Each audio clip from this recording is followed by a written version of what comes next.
Continuamos en ampliación de noticias, 9:39 de la mañana. En nuestra secuencia coronavirus claves para enfrentar la pandemia, hablaremos hoy de estrategias para mejorar la educación. Y tenemos la participación de dos especialistas, Flavio Figalo, ex viceministro de Gestión Pedagógica, y también Paul Neira, del BEN Educador. ¿Cómo están ambos? Muy buenos días y gracias por estar presentes, aunque sea de manera virtual, en esta secuencia tan importante. Hola, Buenos Carlos. días, Carlos. Bueno. Buenos días, ¿cómo estás, Paul? ¿Qué dices? Hola, Flavio, ¿cómo estás? ¿Qué tal? Bueno, a ver, uno de los aspectos fundamentales en esta etapa de pandemia y básicamente en el tema de la educación es la virtual, o sea, la educación a distancia. ¿Cuáles son los aspectos positivos que se pueden sacar de esto y cuáles son a su vez las deficiencias, los obstáculos para que la educación se realice de la mejor manera y llegue a favorecer a nuestros jóvenes en el tema justamente de la distancia? ¿Comienzo yo? ¿Cómo no? Adelante. Sí, Flavio, dale. Está bien, perfecto. Mira, creo que las ventajas de la educación virtual es que transforma la función del profesor en términos de que necesita hacer un conjunto de actividades distintas, mayores a su vez, para tratar de lograr los aprendizajes que se buscan, ¿no? Ese es uno de los primeros retos de la educación virtual. O la educación virtual requiere, digamos, un conjunto de materiales, de actividades, de pedagogías que no necesariamente se usan en la educación presencial.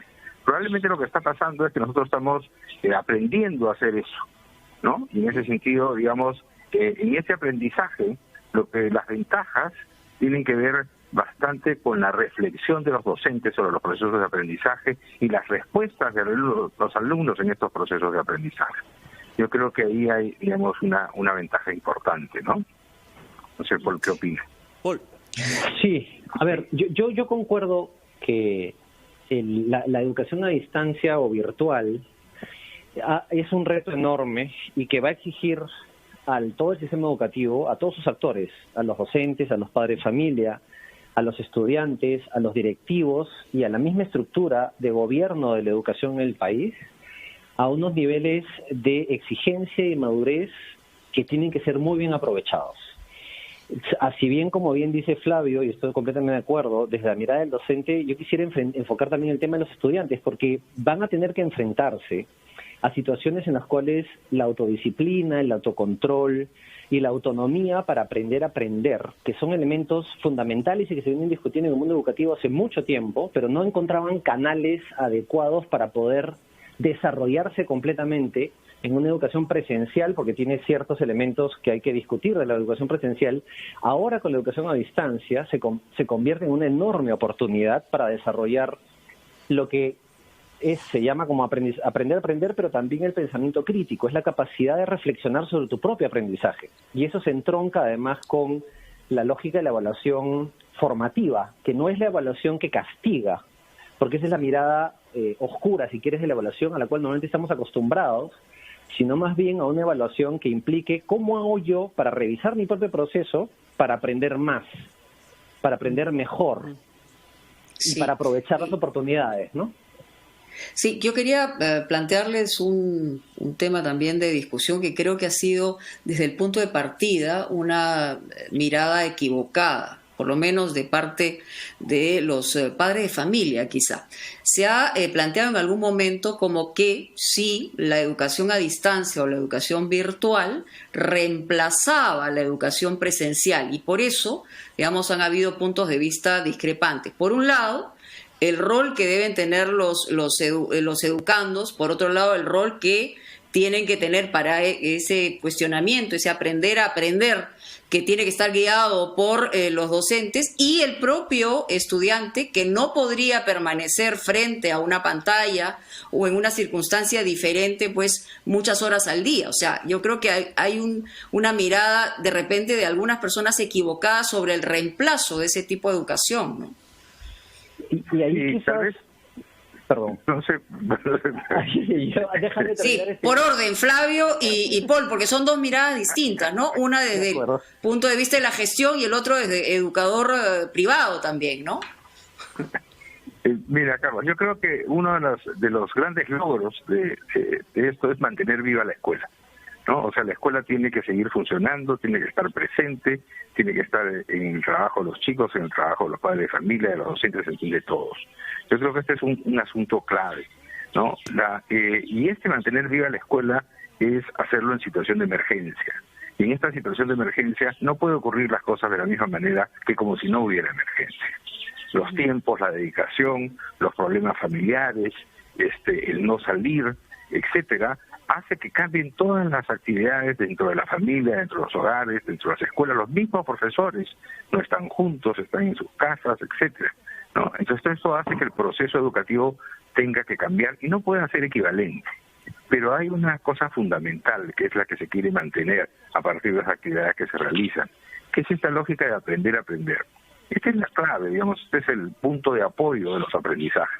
Si uno aprende a aprender algo, puede aprender muchas otras cosas más, no solamente lo que acaba de aprender, ¿no? Es decir, ahí hay que despertar una capacidad, de eso se trata.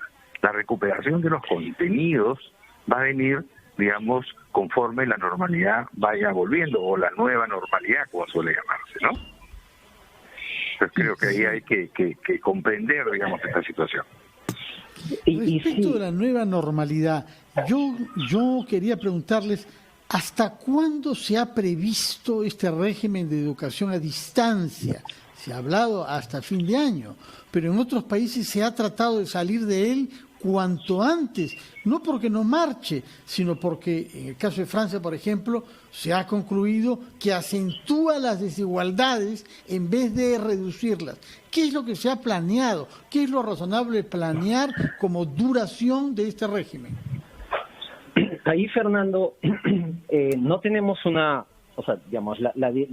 explicación normativa, digamos, y comenzamos por ahí, ha planteado de que vamos a ir hasta fin de año en una educación a distancia. Entonces tenemos por lo menos una fecha fija, que es a finales de este año, pero podría extenderse dependiendo de cómo se maneja el tema de la gestión de la crisis sanitaria y la aparición de brotes de contagio en distintos lugares del país que van a obligar a entrar, creo yo, al año 2021 a una suerte de modelo híbrido en la cual vamos a tener ciertas escuelas que van a tener con limitaciones procesos de presencialidad, otras escuelas en las cuales va a tener que continuar una educación a distancia. Entonces vamos a tener que ser muy flexibles como sistema y todos los involucrados alrededor del sistema educativo para poder enfrentar esta situación que yo lo veo en primer lugar como una cuestión híbrida. Y quisiera retornar un segundo al último comentario de Flavio a partir de la pregunta de Mónica, que el error fundamental en de aproximación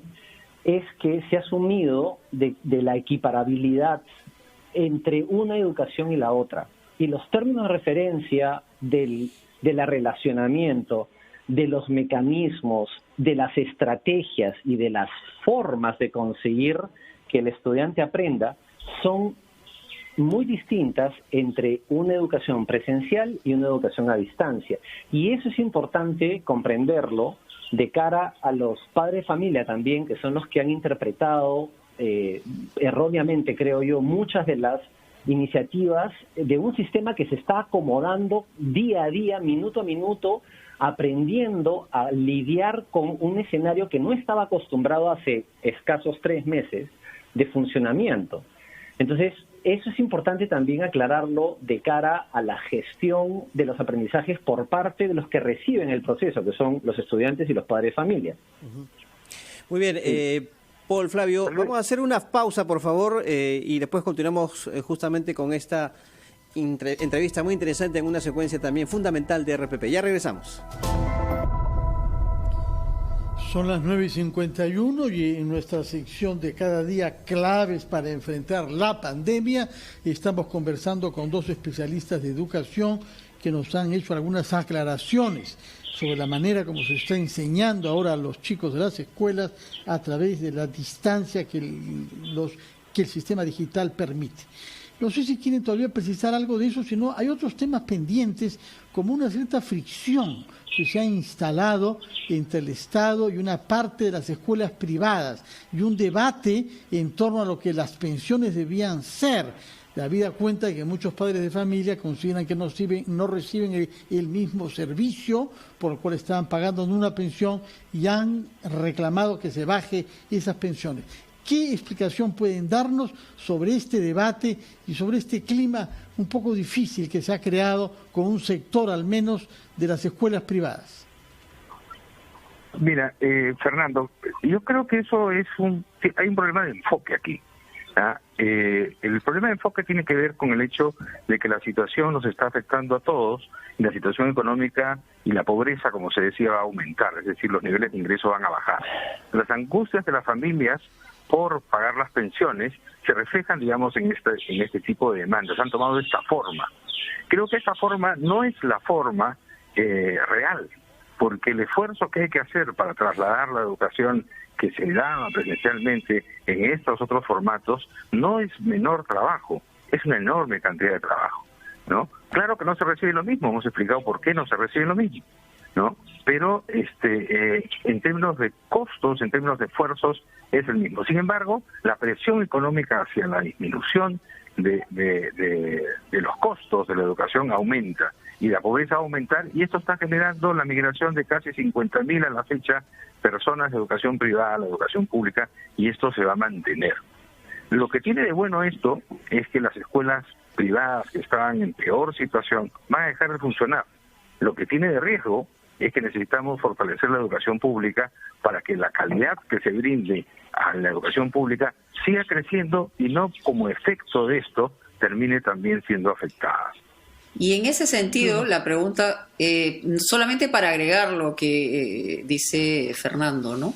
En el sentido de la educación pública, en lo que hemos visto en estas semanas de educación virtual, podemos valorar el hecho de que hay estandarizado, digamos, el nivel en la escuela pública en relación a la privada, no solamente por razones económicas, sino se ha mejorado el nivel a través de la virtualidad en las escuelas públicas. Allí, Mónica...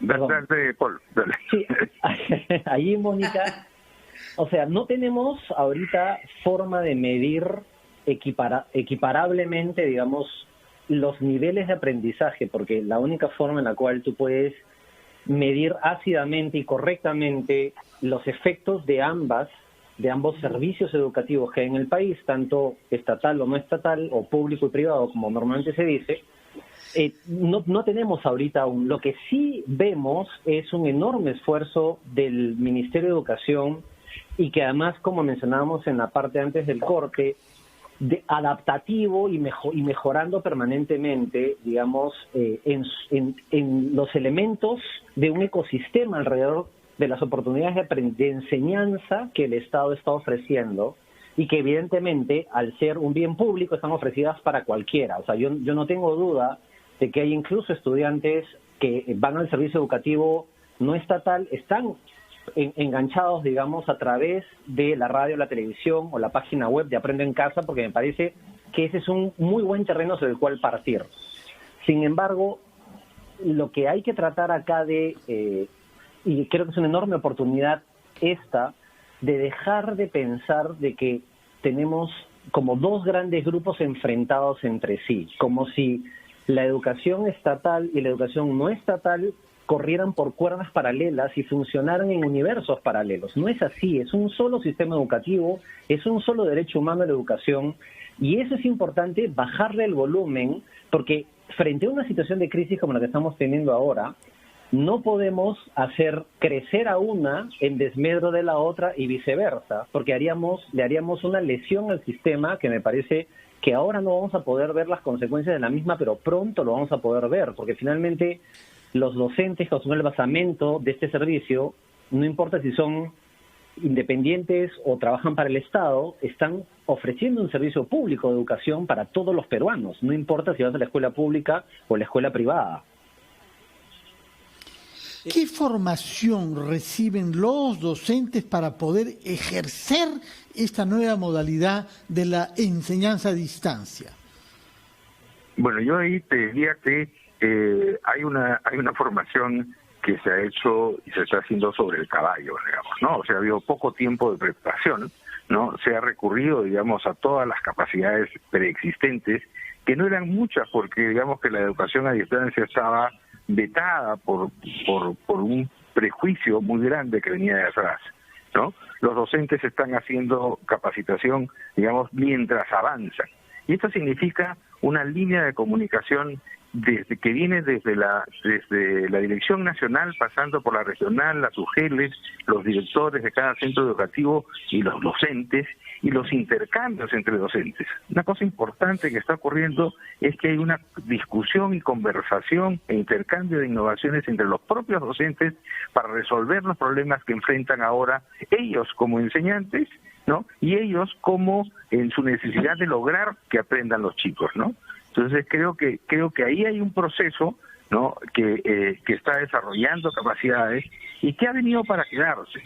Y creo que en ese sentido con Paul coincido en que va a haber un híbrido hacia adelante. Pero hay una parte de la población que no va a recibir esto, que no está recibiendo y la que necesitamos una acción especial. Estos son los pueblos indígenas, las zonas rurales, ahí donde no llegan los medios, ahí donde se habla un idioma distinto del castellano.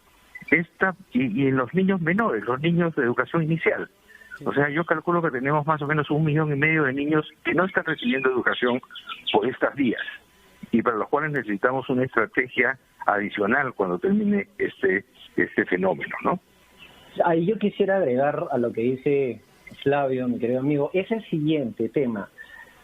Allí hay una estrategia que es la estrategia de las tablets, que van a ser repartidas cerca de 850.000 tabletas en ámbitos rurales y cerca de 100.000 tabletas adicionales para zonas periurbanas del primer y segundo quintil de pobreza. Me parece muy acertada la decisión.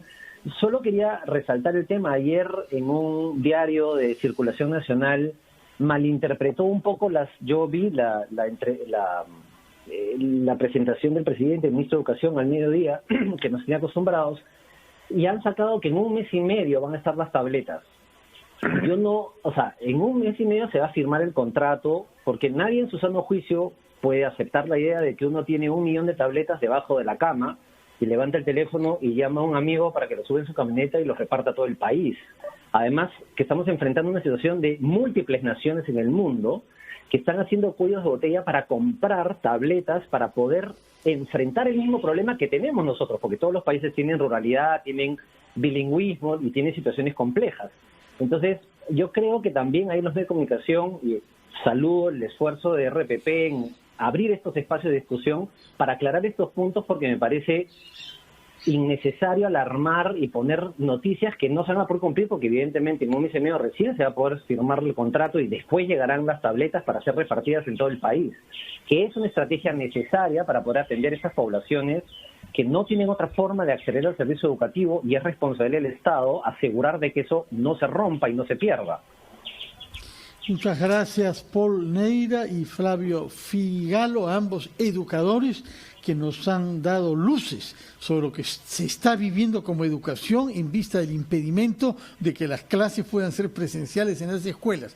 Esperemos que este sistema híbrido al que han hecho ustedes referencia pueda ser eficaz para que nuestros niños y nietos no se vean perjudicados a lo largo de este año, y se nos dice los que vendrán después.